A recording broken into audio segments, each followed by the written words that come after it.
안녕하세요. 오늘은 프랑스의 커피 문화를 소개합니다. 우리는 프랑스를 생각하면 에펠탑이나 세느강과 함께 오래된 거리와 매력적인 카페를 떠올립니다. 우리가 배운 역사 지식 속의 프랑스나 현대 문화 속의 프랑스는 이렇게 로맨틱한 풍경을 떠올리게 만들죠. 프랑스를 가본 사람이든 아니든 차이가 없이 프랑스는 멋진 카페의 나라 이미지를 갖고 있습니다. 커피 역사 속에도 프랑스의 발자취는 아주 크고 명확합니다. 특히 네덜란드와 함께 커피 생산 지역의 세계적 확산에 크게 기여한 것이 바로 프랑스죠. 17세기 말까지 커피는 오로지 동부 아프리카와 예멘 지역에서만 생산되었습니다. 생산 지역이 제한적이었기 때문에 생산량이 부족했고 따라서 커피 가격이 비쌀 수밖에 없었죠. 생산량의 부족이 커피의 대중화를 막고 있었습니다. 이런 한계를 허문 것이 바로 네덜란드와 프랑스였습니다. 네덜란드가 실론, 인도, 인도네시아 등 유럽의 동쪽 지역에 커피를 옮겨 심는 데 기여했다면 프랑스는 커피를 카리브해 지역과 중남미에 이식하는 데 주도적인 역할을 했습니다. 인도양의 브루봉 섬에 커피를 옮겨 심은 것도 프랑스죠. 17세기 중엽 이후 유럽 대륙의 카페 문화를 발전시키는 데 있어서도 프랑스의 선구적인 역할은 적지 않았습니다. 지금의 프랑스 문화 속에는 프랑스가 역사 속에서 이룩한 커피와 카페 문화의 흔적이 적지 않게 남아 있습니다. 오늘날 외국인이 프랑스를 방문하면 여전히 매력적인 카페 문화에 빠질 것은 확실하지만 커피의 맛이나 향미에 빠지기는 사실 어렵습니다.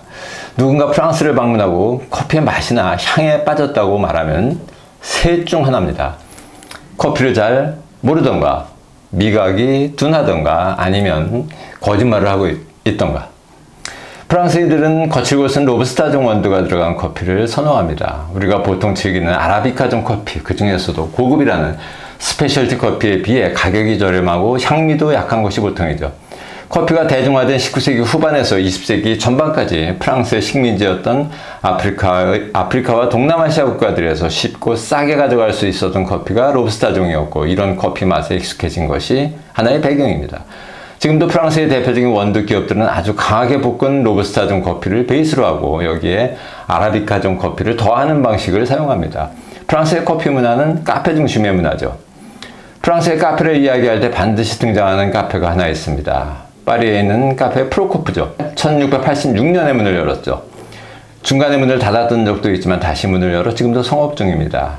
카페 프로코프가 문을 열기 이전까지 프랑스에서 카페는 길거리로 오가는 카트에서 팔았습니다. 요즘 요구르트 카피를 연상하면 됩니다. 프로코프가 오픈함으로써 잘 차려진 프랑스식 커피 하우스의 시초가 되었습니다. 즉 카페 프로코프는 처음부터 제공하는 커피 자체의 매력이 있어서 유명해진 것이 아니라 큰 건물과 멋진 인테리어가 고객의 관심을 끌어서 알려지기 시작했습니다. 이후 혁명을 꿈꾸는 정치인들과 사상가들, 자유를 만끽하려는 문화예술인들이 모여들었기에 더욱 이목을 끌게 되었습니다. 이처럼 프랑스의 카페는 처음부터 사람을 만나고 대화를 나누는 곳이었지 커피 자체를 즐기는 곳은 아니었습니다. 이런 프로코프의 전통이 지금까지 이어지고 있습니다. 카페 중심으로 이어져온 프랑스의 커피 문화가 최근에 크게 흔들리고 있습니다. 오래된 많은 카페들이 지난 20년 사이에 문을 닫았습니다. 무엇이 프랑스의 카페 문화를 흔들고 있는 것일까? 몇 가지를 지적할 수 있습니다. 첫째는 2008년에 발효된 금연법입니다. 한 손에 담배를 들고 다른 한 손에 커피 마시기를 즐기는 프랑스인들에게 카페에서의 금연은 받아들이기 어려운 심각한 변화였습니다. 금연법의 영향으로 모닝커피를 주변 카페에 가서 마시는 문화는 점차 줄어들고 집에서 편하게 커피를 마시는 문화가 성장하고 있습니다. 우리나라보다 프랑스는 집에서의 흡연이 아직은 자유롭습니다.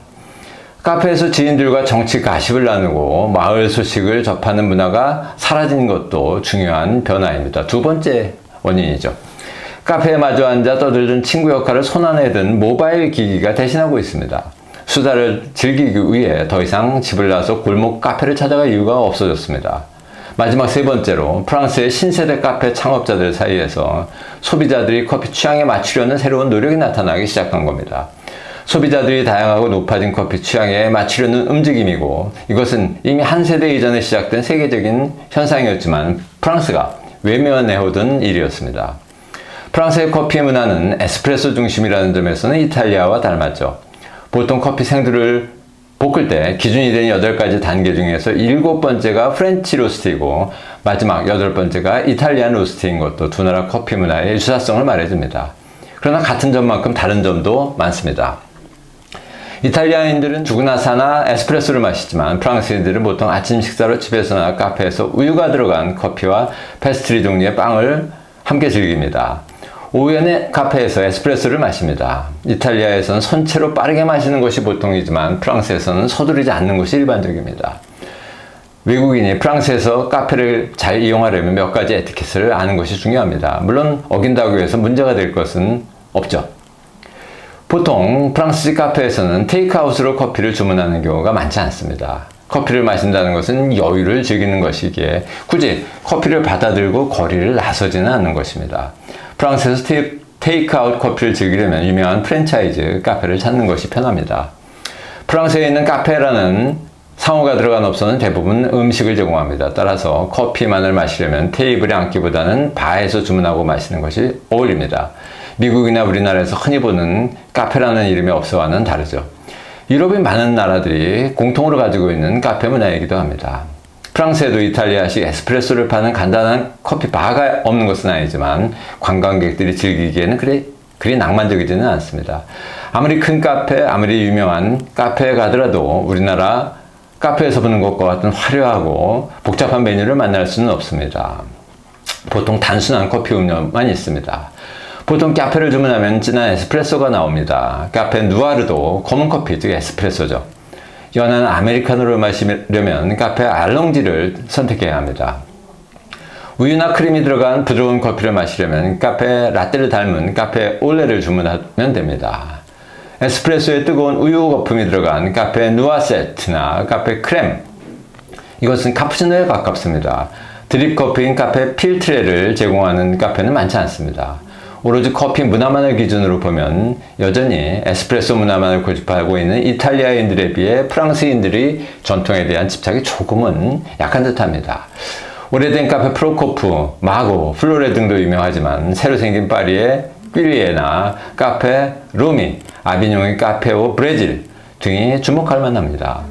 2015년 시애틀 세계 바리스타 챔피언십에서 6위를 했던 프랑스 출신 샤를롯 말라발이 말했듯이 커피를 설명하는데 향미의 무한 다양성 이상의 단어는 필요 없습니다. 이제 막 시작된 프랑스 커피 문화의 변화가 이 세 단어에 충실한 방향으로 나아갈지 아니면 전통에 묻히고 말지 궁금합니다. 제가 1월에 확인하러 프랑스로 갑니다. 감사합니다.